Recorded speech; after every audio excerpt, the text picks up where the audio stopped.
É o medo, não é? Eu percebi. Será que você pode me apresentar a ele? Ou pelo menos me dizer qual é o nome dele? Ah, você não sabe? Entendo. O medo muitas vezes é assim, indefinido. Noutras, pode ser um monstro criado por nós mesmos, ou ainda um hóspede indesejado, que pagamos o aluguel para que ele fique. Já pensou nisso? Então eu te pergunto: você gostaria de conhecer o seu medo? De transformar um monstro num bichinho domesticado e não mais pagar o aluguel dele? Ok, eu te mostro isso em 3 passos simples. Mas antes eu vou precisar falar brevemente do funcionamento do nosso cérebro, coisa rápida e superficial. Então fica comigo. Eu sou Alda Andréia, sou taróloga, escritora e terapeuta. Bom, gente, o medo, de modo geral, torna o nosso caminhar pesado, inseguro. Muitas vezes somos acometidos por uma dificuldade respiratória, uma taquicardia, uma transpiração excessiva, ou mesmo tremores e uma série de reações involuntárias desencadeadas por fortes emoções. Tudo isso em escalas e níveis diferentes. O fato, gente, é que o medo é um subproduto da amígdala, um órgão pequeno no sistema límbico do nosso cérebro. A amígdala, ela não pensa, ela só reage. Ela pode perceber o perigo em qualquer lugar e coisa, sendo o motivo real ou não. Enfim, quando a nossa queridíssima amígdala detecta o perigo, ela reage imediatamente e aciona o seu amiguinho, o hipotálamo, que libera o armamento necessário para a nossa defesa, que são os hormônios do estresse, como o cortisol, a adrenalina ou a noradrenalina. Tudo isso nos coloca num estado de luta ou fuga, de paralisia ou ação. E esses hormônios, gente, quando são liberados na nossa corrente sanguínea de forma constante e recorrente, nos envenena, literalmente. Bom, esse caminho é o caminho mais curto que o nosso cérebro faz, é instintivo. Foi por conta desse sistema prático e resoluto que os nossos ancestrais se transformaram em nós, graças à impulsividade da amígdala e os suprimentos de energia do hipotálamo que a nossa espécie sobreviveu. Resumo da ópera, gente. O nosso cérebro foi feito para nos manter vivos e não para nos fazer felizes. Essa história de qualidade de vida, de sonhos, de evolução espiritual, é coisa do homem moderno, do neurocórtex, que é a menor parte do nosso cérebro e a mais recente. Você pode falar: eita, Alda, agora você embolou tudo. Neurocórtex, amígdala, hipotálamo, eu só quero que você me diga quais são os 3 passos para dominar esse monstrinho do medo. Sim, gente, mas para isso a gente precisa saber o básico. Ou seja, quando nós consideramos o cérebro trino, que é uma teoria desenvolvida pelo neurocientista Paul D. MacLean, lá na década de 60, que significa que o nosso cérebro seria dividido em 3 partes, com funções diferentes, ok? A primeira parte sendo o cérebro reptiliano, que é a parte mais antiga, que é responsável por todas as funções involuntárias do nosso corpo, como digestão, respiração, regeneração e outros. O cérebro límbico, ou sistema límbico, é responsável pelas nossas emoções e liberações de hormônios. E o último e menor de todos e o mais recente, o neurocórtex, que é a parte pensante. Entendendo isso, gente, fica fácil. E nesse momento a gente entra na técnica que eu disse que ia mostrar para vocês. Mas para isso eu vou precisar que vocês usem a imaginação. Combinado?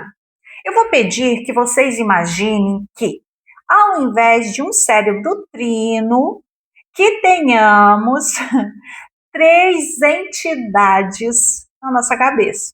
Sim, eu preciso que vocês imaginem que tenhamos três indivíduos, três mentores, três qualquer coisa que vocês prefiram. Cada um terá uma função diferente, ok? Bom, eu, Alda Andréia, vou imaginar que a primeira entidade, que é o cérebro reptiliano, é o escravo, porque ele trabalha dia e noite sem parar. A segunda entidade, eu vou imaginar, no caso é o sistema límbico, que ele é o guerreiro. Por quê? Porque ele está sempre pronto para agir. E a última entidade, que é o neurocórtex, eu vou imaginá-lo, ou irei nominá-lo de o sábio. Então, eu tenho na minha cabeça o escravo, o guerreiro e o sábio. Compreendido? Beleza. Bora lá. Dentro dessa organização hierárquica, o escravo está mais subordinado ao guerreiro.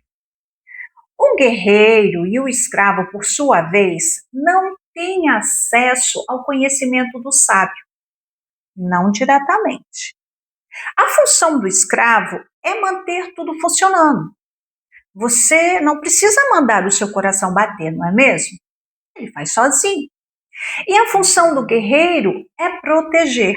E como o guerreiro, ele é muito forte, quer fazer o melhor trabalho possível, quando ele acha que existe o perigo, ele não pergunta para o sábio, ele simplesmente age, ele vai lá e faz.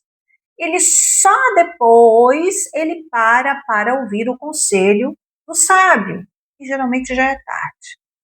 Então, como fazer esses três conviverem de forma harmoniosa e não permitir que o guerreiro nos arraste para uma guerra interminável, né? E prejudique o trabalho, tanto do escravo quanto do sábio, porque é isso que acontece.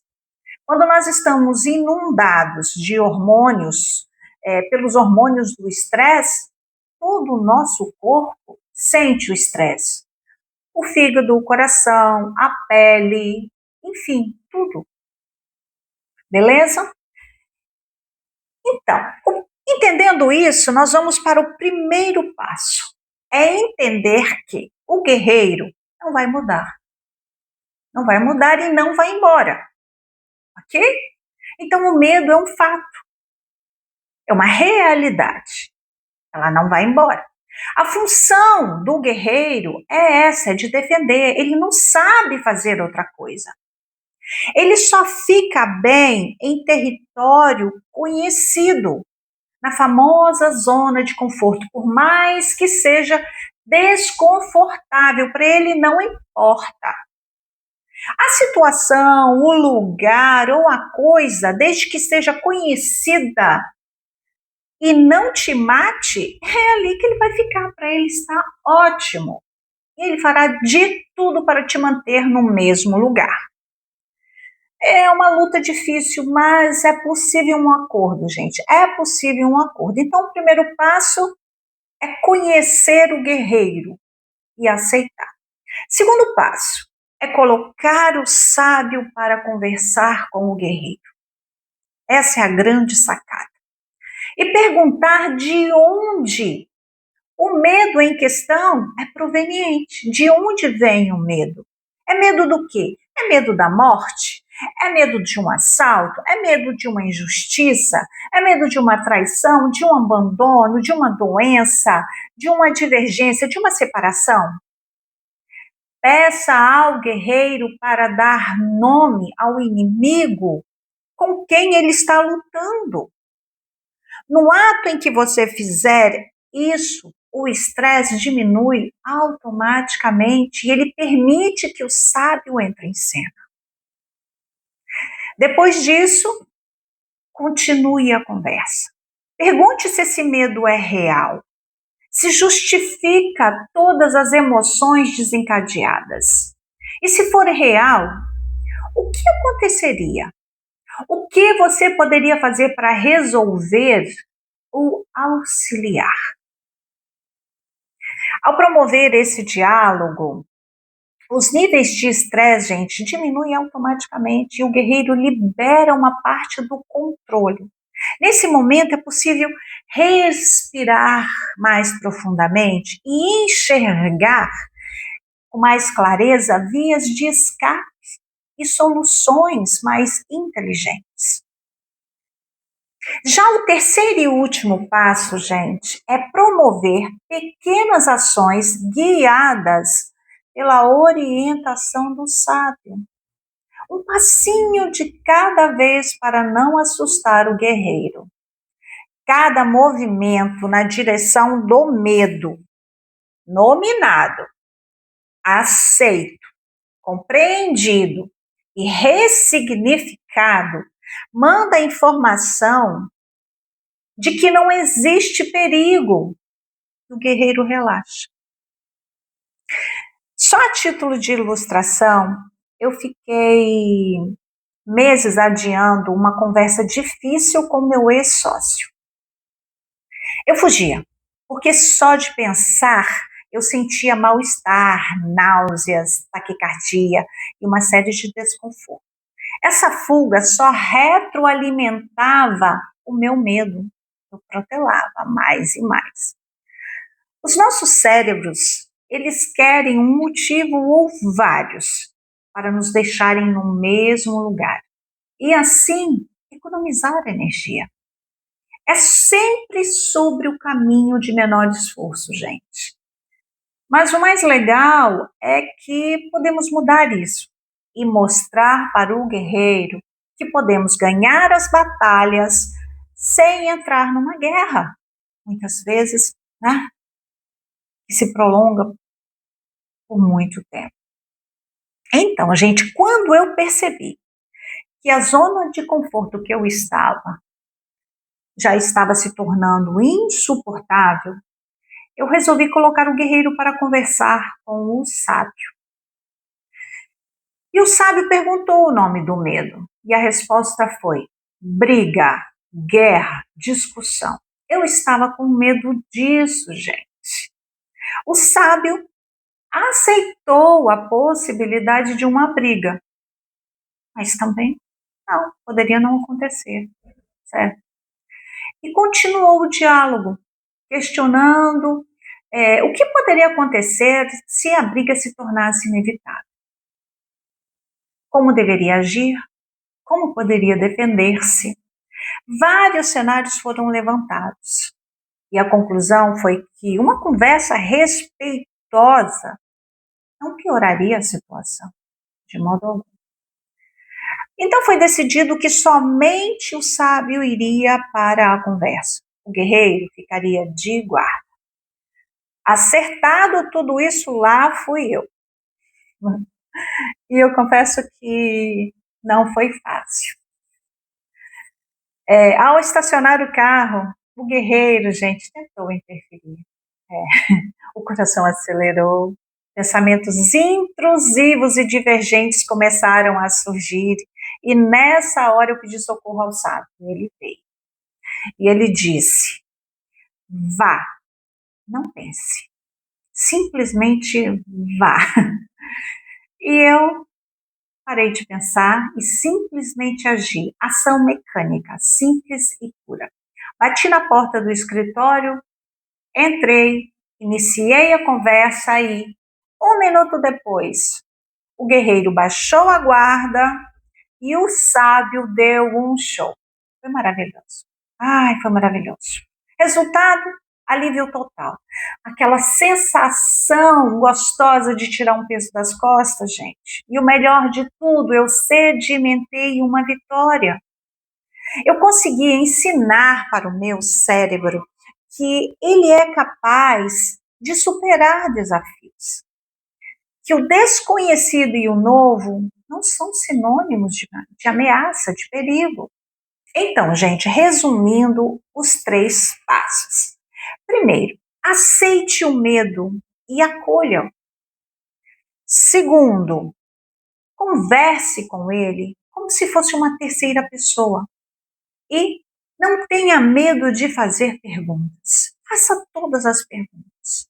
Terceiro e último, promova ações em pequenos passos.